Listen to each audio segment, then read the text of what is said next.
This session tonight is about upholding the medical standards in practicing in basically the General Medical Council or in the NHS or in UK and Republic of Ireland. I think most of what we're talking about tonight will apply there as well. With understanding and shedding lights on what are the NHS sanctions and why we should be aware of these NHS sanctions. And during this journey, you will see few examples, around 15 examples of NHS sanctions that may be totally in our blind spots. So that's the whole tonight is about how to avoid doing any mistake that may be very harmful or hazardous on your medical license and your future and career in this country. My name is Walid Al-Habashi, and I am an anesthetics and ICU consultant working in the NHS for the last 3 years. I don't think the name of the trust will add anything to this talk. So, and very important declaration here is that, as you read, it's not because I'm legally trained or it's not a professional advice. It is just what I am updated with as informational and educational purposes only. And I'm trying to share my thoughts with you. And the opinions are my own based on what is publicly or available information for like all the public. And you can all access this data online, so there's nothing to be hidden about them. And it's not intended to represent any view of any regulatory bodies or like GMC, BMA, MPS, MDU, all these organizations. So, but if you wish, we can invite speakers from these organizations if you feel more light on one of these or more than one of these organizations to include more details about regulations of this institution. I'm more than happy to invite them, and I'm sure that they will be very helpful and very happy to join us. But please, it's all up to you if you would like to advise for more of these talks. Viewers are advised to seek independent legal and professional guidance on specific matters related to GMC regulations and professional conduct. So by the end of talk tonight, you should be aware of why we need such type of lectures. And my slogan for the night is what you need to be and not to be.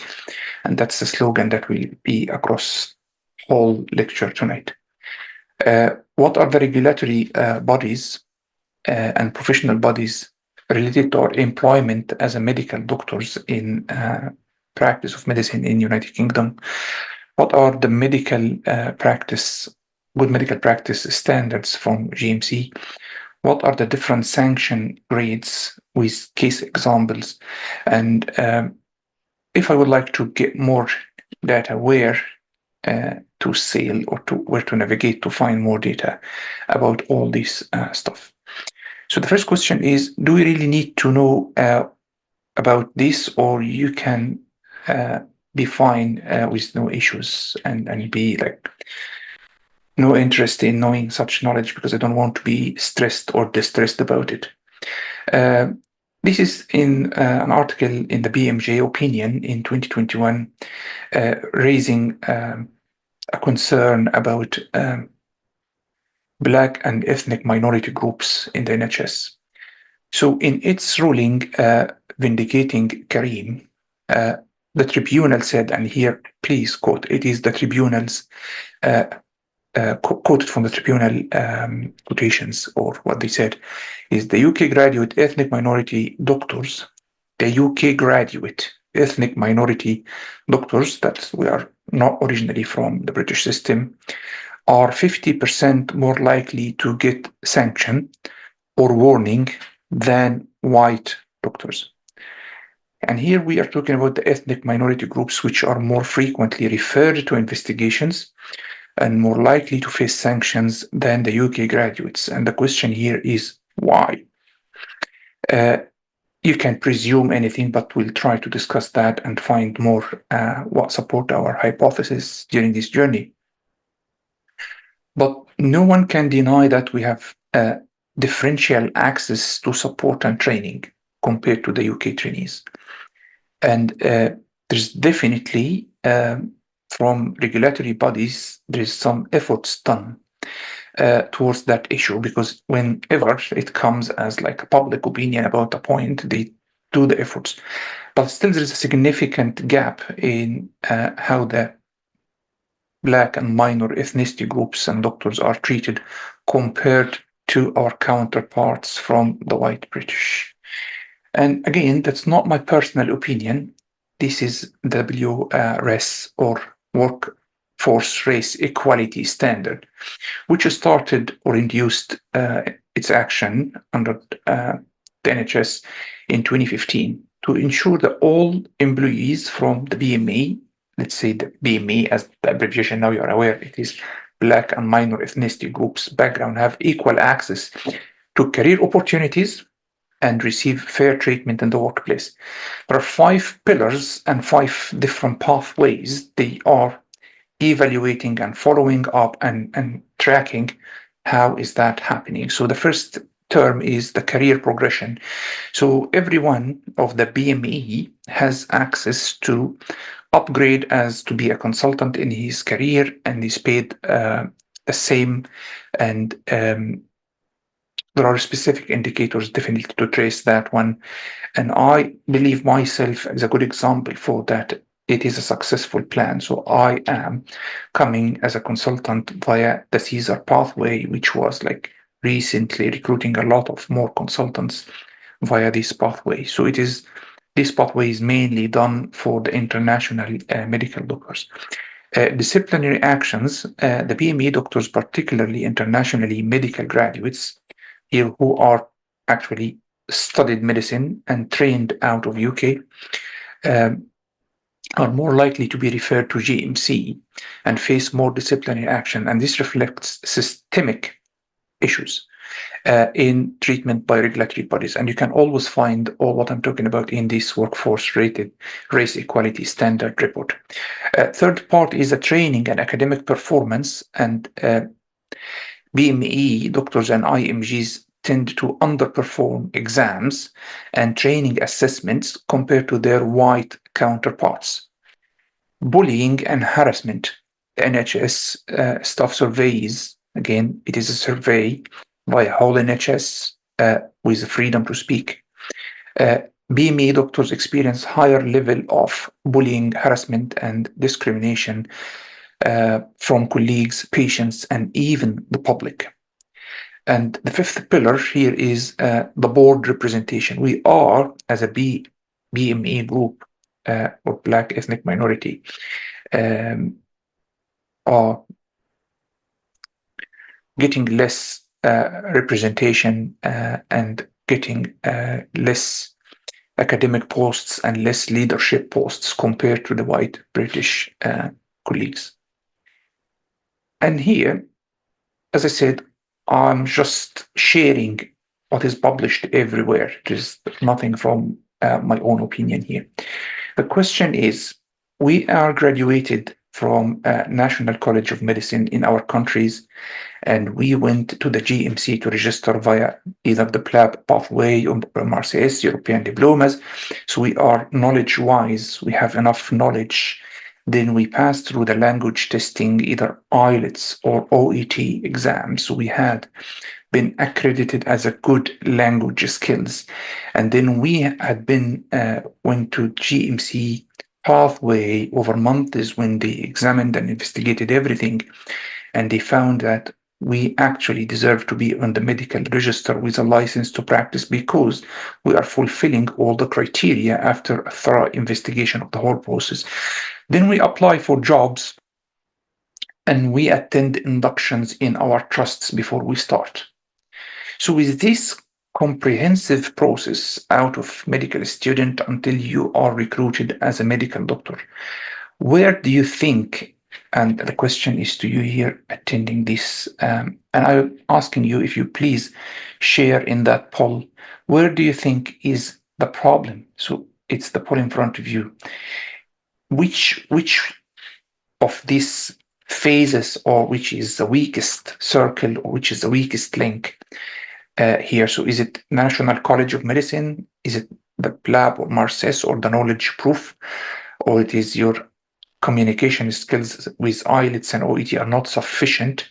Is it the GMC registration and license to practice process? They need to do something more? Or the proper induction, lack of proper induction, and what you need in the proper induction before the jobs? Okay, so I got so I had 6 opinions so far. 5 said actually it's the proper induction before the jobs. 1 opinion says it is the GMC registration and license, and 1 opinion says it is about the IELTS and OET. So thanks for all who shared in that poll. I actually have a bit of a different opinion. It's all about our National College of Medicine. Why I'm saying that, after extensive discussion about what our mates in UK, the international graduates compared to the national graduates here, do they receive anything different that make them a little bit immune or less exposed to these sanctions? So the medical students in this country receive comprehensive medical ethics and legal responsibility training about confidentiality, informed consent, safeguarding, respecting the patient autonomy. So these topics are continuously updated in the medical school. They are aware of the British specific legal frameworks about what is the British Medical Council, or GMC, what is the Mental Capacity Act, what is the Data Protection Act, what are the other UK regulations that is mandatory to understand before you practice.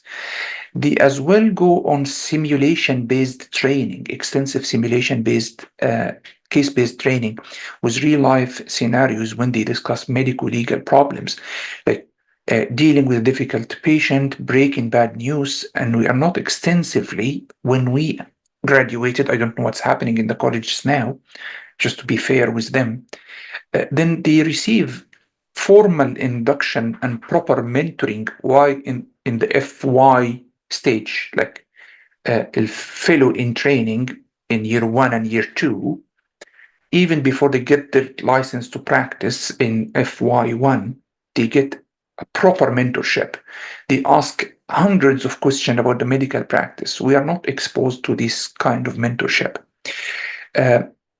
There's a good focus towards the end of the medical school about documentation and proper communication, maintaining your accurate and extensive, comprehensive medical records. And they are taught about the chaperone policy, which is, you will see in a minute during these slides, that it is not something you can miss or you cannot know about. It is a do or die. Here, this is the slogan of this talk tonight. So you need to be and not to be. It's not or. It's not to be or not to be. It is to be and not to be.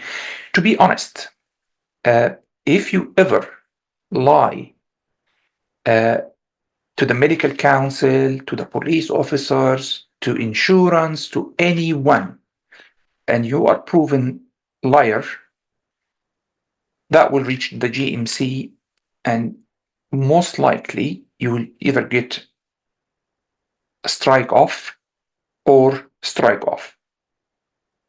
So that's cost you your license. So everything is at one level of sanctions, but whenever you're proven as liar, that is a different type of fish. So at least you'll get a suspension for 6 months in certain scenarios, and we'll see that tonight. So lying here, you can't be a liar. You can't be. It's not an option to hide anything intentionally or lie about anything. So you have to be all the time honest. That must be. And ignorance does not equal innocence. And here a big issue. If you're ignorant or if you don't know about this law or regulation, that is not an excuse. And here comes, that's why I said in the college, they start to teach them regularly what they should know. So it is the responsibility of the College of Medicine. So they know what is the GMC, what is the BMA, who can help them, what are the important policies, what are the 101 good medical practice guidelines or standards. So it's all about the knowledge. But the big question for us, you see what you know. So the question here for me, okay, I need to know. Then the question will come to me, what do you need to know? The answer is, I don't know. So actually, you don't know what you need to know. Here comes the importance of this talk tonight. So we are shedding the light on what you need to know. Now you know it's your homework to do it. It's a bit messy, I would say, if I say ask you what to know, I don't know, and this stuff. But yeah, I think the idea is clear. So you need to know what you need to know first, and then after you know that, you need to do your homework and start being knowledgeable about it. But never to be a naive. And naive he means that you can't go to the police station after accusation of a sexual harassment on your own. And when you're asked about anything, you answer in a full story. That is not the police investigations and how it should go. And again, I'm not a legal advisor here. All what I'm trying to say, you shouldn't be there on your own. There are services acting 24/7 that you can always give them a call and ask them, and you can write to them and say, this is the current situation. What's your advice? These are your helpers. And again, this is an area of knowledge. Who are those helpers? Is there anyone to help me there? Is there anyone to protect me from going to the police station after a claim for someone who said there is a sexual harassment had happened? And it's a massive stress. You can't imagine yourself in that position, and it can happen to any one of us. And you're not alone.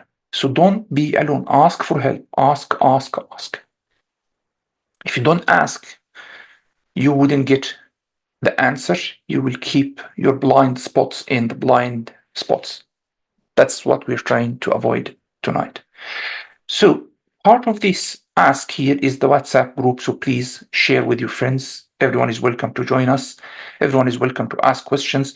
Maybe we are not the ones we answer, but I'll refer him to the BMA, MPS, MDU, and GMC. So again, we are trying to make a community to help each other here as minor ethnic or ethnic minority group. Okay, so what are the regulatory bodies that we're talking about? So I had mentioned few abbreviations. Maybe you're not aware of them, first time to hear about them. Your employer is the only one you know since the beginning. So you had job interview and you get a contract, so you know the HR and you know who is your employer. And then the British Medical Association, some people advise you have a BMA. So what is the BMA? British Medical Association is a professional union. So you are paying to subscribe with any of these unions, and I'm not here having any conflict of interest with any of these groups. So I'm not sponsored by anyone, but I'm saying it's a professional union that you can do a subscription so they can help you with something. Plus the Medical Defense Union or Medical Protection Society, MPS and MDU, they are almost equal, and we'll go through them now. There is something called Medical Professional Tribunal Services, MPTS. You need to know what's the rule and what is the relation between MPTS and the General Medical Council. So General Medical Council is not responsible to protect you. It's actually, it is to maintain the standards of medical practice in UK. Its primary function is to protect and promote and maintain health and safety of the public. So if there is anything that endangers the high standard or degrees of professionalism, that is a red line. So they will need to ensure that all the time. GMC provides guidance that you need to know through the medical practice frameworks, and which outlines the ethical and professional behavior expected from all registered medical doctors. And whenever there is a concern, the doctor fitness to practice is questionable. So the authority, GMC has the authority to investigate and impose even sanctions. And that can happen via different portals like GMC Hearing or hold doctor accountable, preserve the integrity of healthcare in the UK, ensure safe, effective, ethical medical care. So here, this is the rule of GMC. So monitoring your practice, annual appraisals, 5 years revalidation. Your license to practice is not a life guaranteed license to practice. You need to fulfill criteria on annual basis. You need to fulfill criteria on 5 years, and then you get your license renewed. So it is a continuous process of keeping you monitored and you're safe. BMA is a professional association and trade union that represent doctors, and here this is the first helper, and medical students even in United Kingdom, providing support in employment negotiations. So from the first moment when you are starting negotiating your employment job plan, your salary, everything, you need to use BMA. Maybe your contract is not legal. Maybe you're working over hours. Maybe. So again, get early connection with the BMA. Again, it's for a subscription, so there's fees after that, and I'm not sponsored again by them. So they are supporting you legally in your trust, but not for malpractice cases. And here comes MDU and MPS. So the advice on employment contract, workplace conditions, working hours, career guidance, they have a lot of courses to support you. MPS and MDU here, I am a member of the MPS.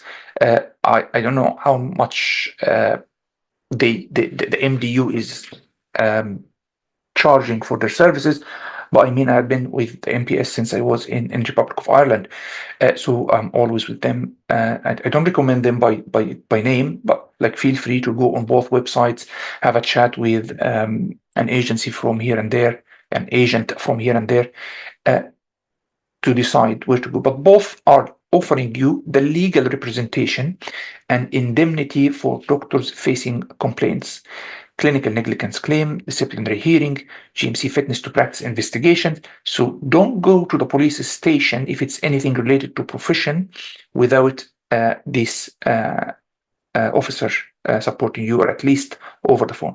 So they offer you an indemnity cover. They give you legal advice. They support you on any malpractice or negligence claims, and they attend with you just GMC hearing and coroner's inquests. Okay, again, it's subscription for a fee, either MPS or MDU. I hope the idea is clear.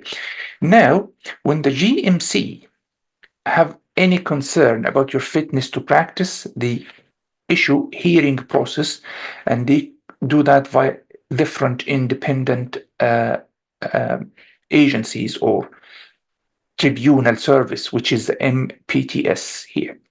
So they conduct independent hearing to decide whether the doctor in UK is fit to practice or not, and they can do reports where they work actually in collaboration with the GMC. So the service manages fitness to practice hearing where allegations of misconduct or deficient performance or health issues are considered. It is not a membership-based organization. It serves as a tribunal service. So what is a tribunal, for those who are not aware of that term? It's like a small court, but it is not a court that decide about like criminal acts, that you killed someone, God forbid. No, it is a specialized form of a court. No, now we need to pass the next slide to go to what is good medical practice standards, and you will find 101 standards, and they are on these 4 pillars: knowledge and skills, patients, partnership and communication, colleagues, culture and safety, trust and professionalism. I think this is again the 4 pillars. If you're applying for Caesar, or if you're doing your annual appraisal, if you're doing your 5 years revalidation, this is the time you will find all these pillars are coming now and then. So it's a process that you will do every year. You kept monitored for that. So you can go through these medical practice standards. They are 101 standard. They sometimes look very generic words that does not reflect really what is the problem and how I may be blindly breaching any of these standards. That's why the examples comes at this lecture. And this is the link to the good medical practice guidance, and it is updated on 2024, so feel free to use that. So sanctions overview. Sanctions from the GMC are aiming at to protect public from improper or poor medical practice, uphold professional standards, and maintain confidence in the medical profession. So always have the look from that perspective to understand why they are doing this with us.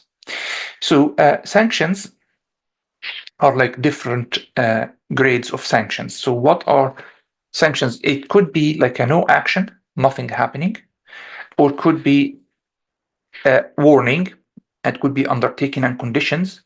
And I'll explain what are these terms now. Suspension and strike off or erasure from the medical council completely. So you're not allowed to practice medicine, and you're not even allowed to do anything if that registration is gone in the term of research, nothing related to the medicines. Maybe there's something called interim orders or interim actions by MPTS. If they feel, if the GMC feels that there is something they need to be fully attentive to, but the medical doctor can't do any medical practice until the final decision is happening. So they refer to the MPTS, and with the MPTS, they will make some actions. Again, can be no action, can be impose conditions and suspend the doctor until the investigations are finished. So no actions is no action. So if there is no serious issue or you didn't do anything that GMC can see it is of a hazard, they will release you without any actions taken. Warnings are maybe issued when doctors' action fall below the professional standard, but they are not warranting any restrictions, and this remains on the doctor's record. So if you go to GMC and then try to find the register or the actions or the sanctions done by GMC, you'll find they are classified into warnings and more actions like erasure or suspension. And you can see every single medical doctor who has some sanctions, it's written on his file, it's appearing to the public as a part of the GMC transparency. So what are the difference between undertakings and conditions, which are two more, if you say, aggressive actions? So the difference is what happens before and after the MPTS hearings. So undertakings is like a voluntary agreement between the GMC and yourself. You agreed together, so you're not waiting for any hearings. And again, it depends on the level of misconduct that you had. So you can consider it as like a contract of some supervision or a course to do or something like that. This is undertaking. So it's conditions that you have to do in order to continue your practice. And in that occasion, there is no more hearing sometimes, or most of the times there is no more hearing needed or MPTS involvement. But again, it will appear in your GMC profile. Conditions are imposed by the tribunal decision or MPTS decision, and it is mandatory restrictions like you can't examine pediatrics, you can't examine females, or some like restrictions on your license to practice. You're not allowed to do that. And again, it definitely appears on your profile. A bit more severe form here is the temporary suspension. So temporary suspension is 1, 2, 3, 6 month suspension, which is a bit aggressive, but again, it correlates with the degree of misconduct that you had. Strike off, you're losing your registration and license to practice. And again, if this is something, if you have a very serious misconduct, and it is taken very carefully because the consequences are really, really high. And now, before we take a break, I would like you to read these three different scenarios. So the first scenario from down left, consultant used his wife ID to ride the train for London without a ticket. And the second scenario is a junior pediatrician missed septic shock in a child who died a few hours later because of missing his septic shock. And the third one is a GP who sexually harassed a colleague in Christmas party. And here, allow me to share that poll again with you. Can you please share your thoughts? Which is you expect the worst sanction? The worst one, who can be erased from the medical council? A consultant used his ticket, sexually harassing a colleague in Christmas party, or a junior pediatrician missed septic shock, the patient died. It's a 9-year-old kid. Okay, I have 5 votes so far, 6. Okay.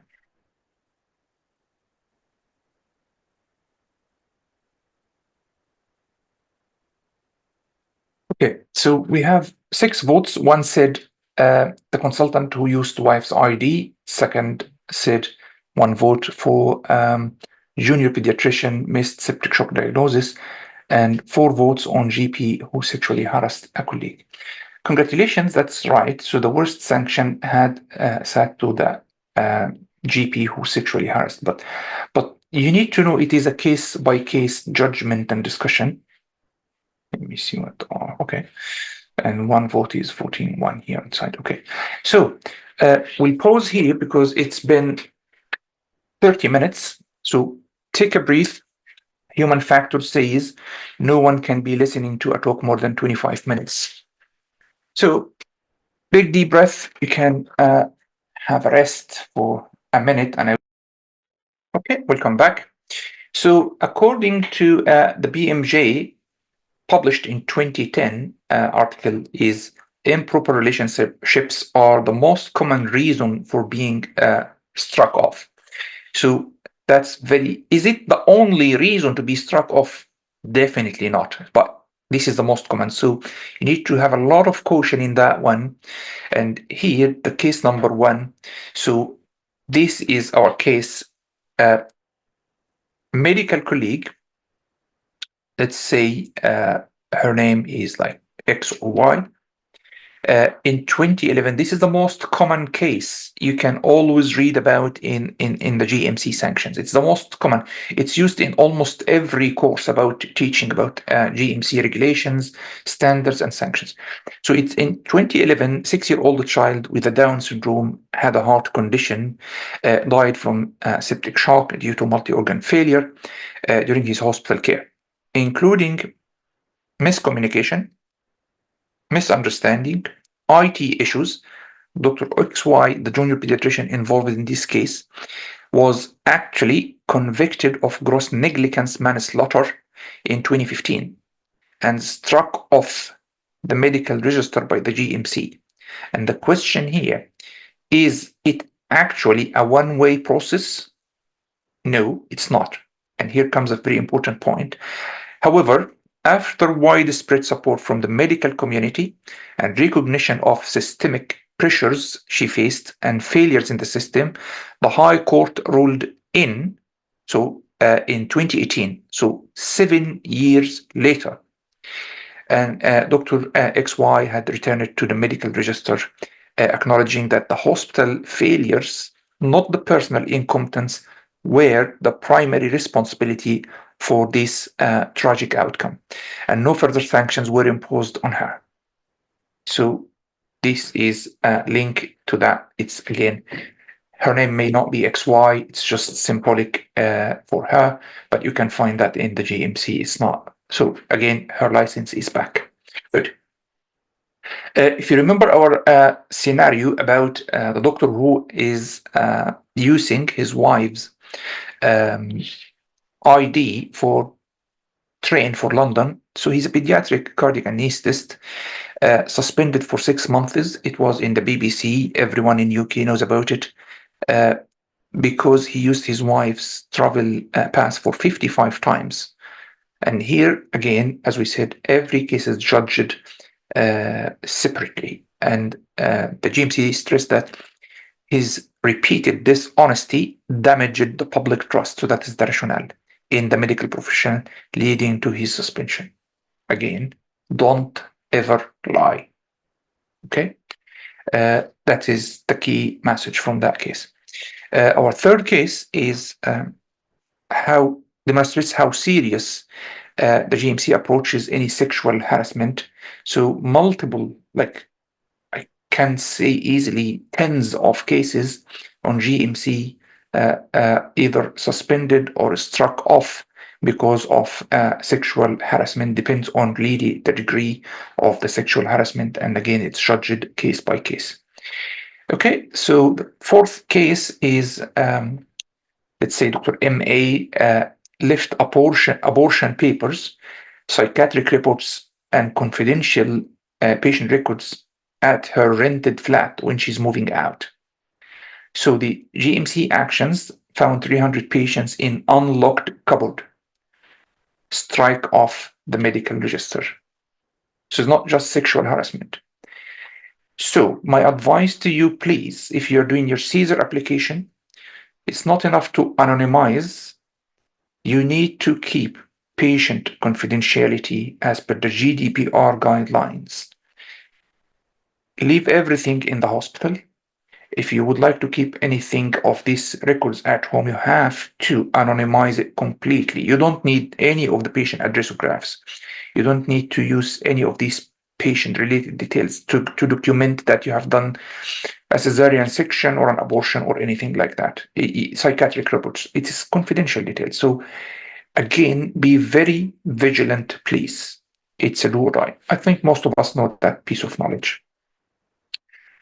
Chaperone policy, again,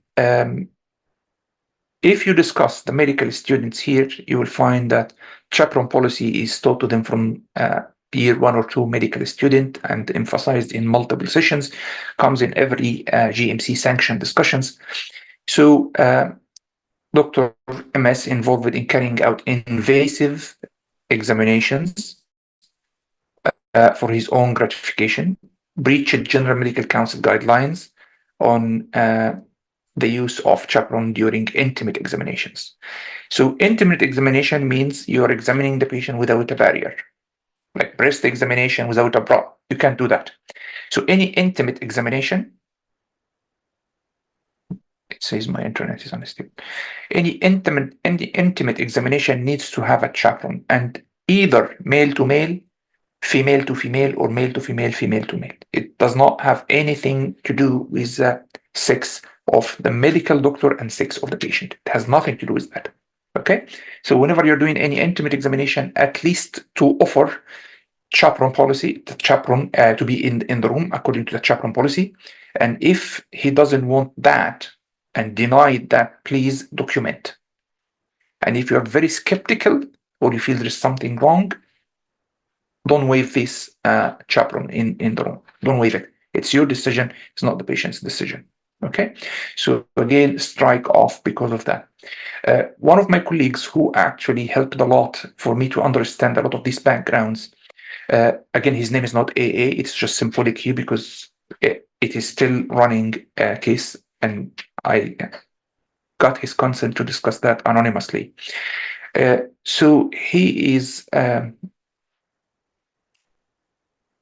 had a patient in the emergency department with some abdominal complaints, multiple complaints, one after another, came to the examination room multiple times, finished by saying that she has something like a breast lump or something like that. So he did an intimate examination. There's a lot of reasons for him to have that. He didn't get a proper induction. He just arrived to the country.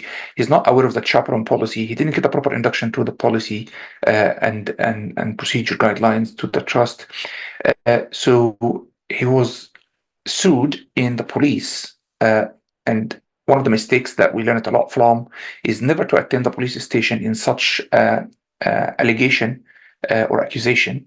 It's not accusation, it's an allegation or claim without MPS or MDU there, because it will definitely be massive pressure, massive stress. You don't know which questions to answer, which questions you don't answer. Okay, so the case is still awaiting GMC hearing, but he got his job back after 2 years waiting in the court, which you can imagine 2 years under massive pressure. You're the single money earner of the family, how much pressures you have. So it's a massive pressure. No one wants to be that place. So again, be careful when we are talking about intimate examination and do this training. Another doctor is struck off because and he actually, very interesting case, because he's a medical director of a hospital and he was dismissed in 2010. And even when he made appeal, the appeal was rejected and he lost his job. So again, it is not a sexual harassment. It is not lying. It's actually because he used his religious beliefs with one of the patients. So Bible quotations or Bible verses from the Bible in a discussion with the patient. Yeah, he justified himself because the patient needed some psychological support. But again, it cost him his license to practice. And this is a very important barrier.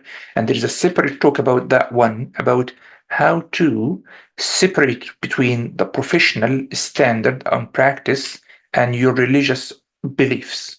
No one can argue with you what you believe or what is your religious beliefs. That's your personal freedom. But now, when it comes to practice, you cannot force anyone to believe in what you believe. And this is the barrier that the GMC wants to build here. And when it comes about the Bible, we feel that here in UK, we feel, is there any anti-Islamic thoughts? And I brought that example, who was a medical director. He's a very senior consultant and he was a pediatrician, consultant pediatrician, so he's not a junior doctor. Despite all of that, it is very sensitive and he lost his license and even the appeal was rejected.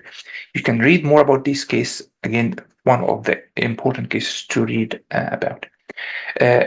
Again, religious and political expressions. Another doctor suspended from GMC following complaints against his anti-Israeli tweets or anti-Semitism, and he's still suspended and still under investigation. I think most of us know about him. Case number 9, GP faced investigation after complaints that he shared his Christian faith with a patient during a consultation. The GMC received the complaint from National Secular Society, claiming he imposed his religious beliefs during his medical consultation, which is not professional. So he was not struck off, as he explained his approach. Again, every case is weighed very meticulously, very properly. So he got a warning in his file. And here, this is the most commonly breached good medical practice, honesty and integrity. You must make sure that your conduct justifies patients' trust in the public's trust in your profession. This is the rule number 81. 87, you must not express your personal beliefs. This is, again, we spoke about that one. Sometimes it led to complete strike off and sometimes just warning case by case. So you don't want to be either having a warning or struck off the medical register. That's a big cost. All professional communication, you must be honest, trustworthy, and maintain patient confidentiality in all your professional, written, verbal. So this is like a legal document. Okay, so you need to be aware of every single word in this 100 standard. So Dr. PN sent malicious communications, and here be cautious. What is the malicious communications? And threatening emails. Again, she was sued in that regards. and she failed to notify the GMC of this offense. And when the GMC is doing your annual appraisal, it asks, is there any complaints or cases that are under investigation? And if you had been sentenced or anything like that, or you accepted the community resolution order, you need to confess that in the GMC in your annual appraisal. Because she didn't do that, so she had a warning in her file. Again, case number 12, Dr. VK being in charge for a motor vehicle with excess alcohol. Again, the good medical practice, paragraph number 81 or standard 81, failed to be serious to require any restrictions, but he got a formal warning on his file. Dr. AK failed to declare conflict of interest, which is again about his honesty and integrity. During the committee's discussion of application of someone with whom he had close personal relationship, one of the assessors or the appraisals, he didn't declare the conflict of interest there. So again, it's a formal warning because it's not related to his medical practice. Another warning for JFW, post-mortem on a patient produced a report and cause of death that was considered seriously below the standard. So again, this is something about the profession and professional practice. Again, you can get a warning on that. Dr. AA got a warning because he convicted motor vehicle without license and without insurance. Again, make sure it's not about the payment. It's about why you drive a car without insurance, exposing other people to the risk here. So again, you are not safe, and it's a formal warning. I will leave all these readings, recommendations. It says GMC. You can find most of them on the GMC, MPTS, BMA, MDU. So I will leave them on the video as well. But you need to read more about GDPR guidelines, chaperone policy, general medical practice guidelines, documentation and record keeping, safeguarding, and the professional boundaries. Again, professional boundaries is something here that you may be doing, calling patients from your cell phone, even if you put your no caller ID or the caller ID is not there. So always try to call patients from hospital phones. Keep, again, professional boundaries. I find a lot of these courses are actually on BMA and MPS. So they are there for free, and there is a lot of discussions, a lot of cases, a lot of courses. If you don't know about that one, now you know where to go to find something like that. Again, I don't have any conflict of interest with any of these organizations.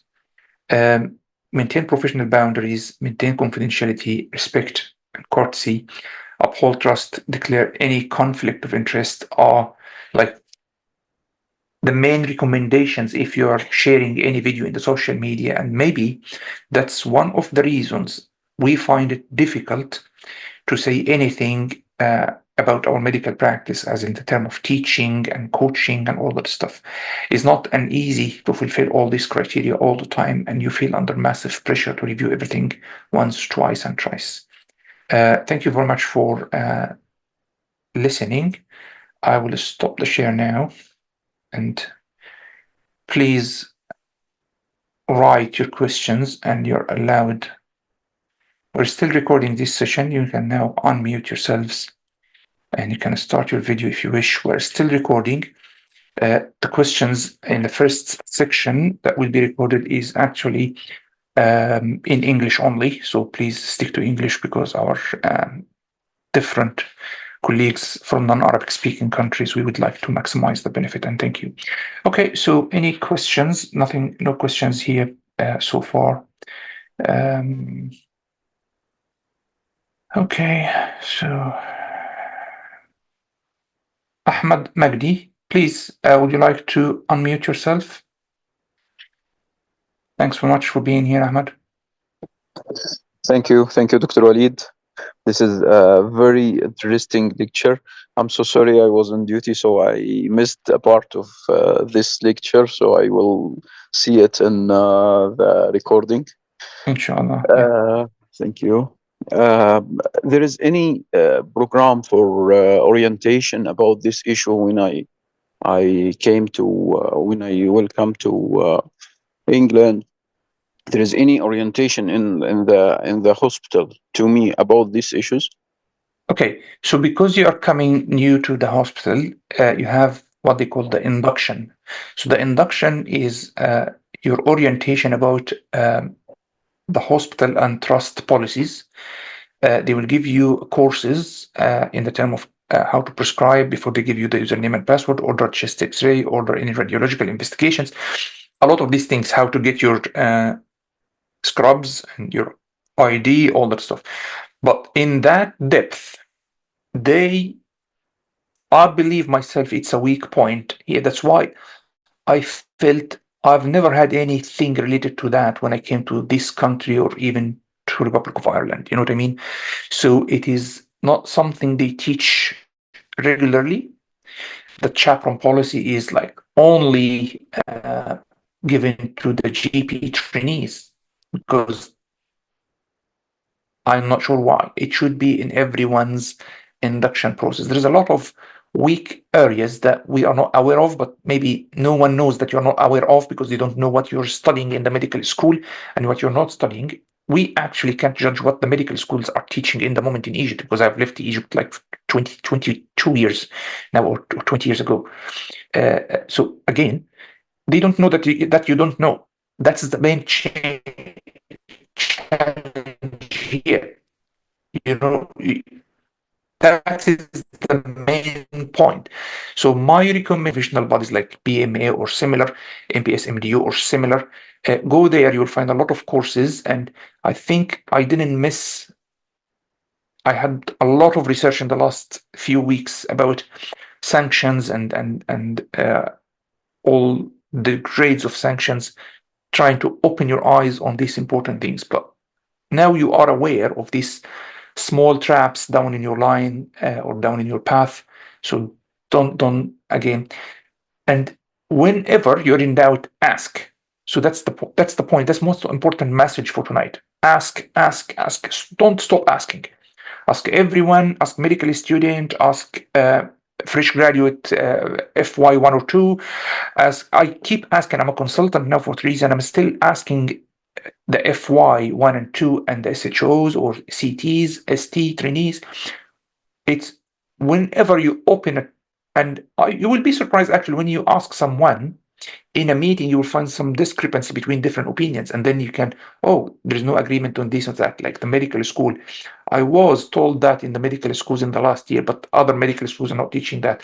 So whenever you are asking, you are just exposing one of your blind spots, and you get more and more knowledge, and you will be very knowledgeable or like an expertise in that. But don't wait until you have these troubles and then ask. So always ask from the beginning.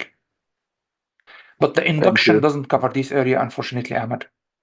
Thank you, Dr. Walid. I appreciate your help. Thank you, really. Thank you. Thank you, Ahmed. Any other questions? Please feel free to unmute yourselves. Okay,